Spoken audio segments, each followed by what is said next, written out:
तो कट गरेछ अघिको भेज Chibok check. त्यसको टाइममा चाहिँ दाल What I got was yak steak. Mac ordered this earlier today. Tapos tumikim ako. Napakasarap. Pare, kumuha ka. Kumuha ka. Kumuha ka. Yung yak steak na yan, tinanong ko si Anil, yung aming guide. Sabi ko, yak ba talaga yan? Kasi siyempre, di ba, nakakasalubong ko yung mga yak, hardworking. Siguro ang titigas ng mga laman mo. Tapos kung kakatayin sila at gagawin sila ng tiyabog, parang hindi naman yata tama eh.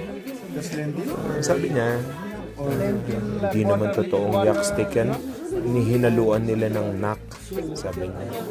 Well, for your information, yung nak, yun ay babaeng yak.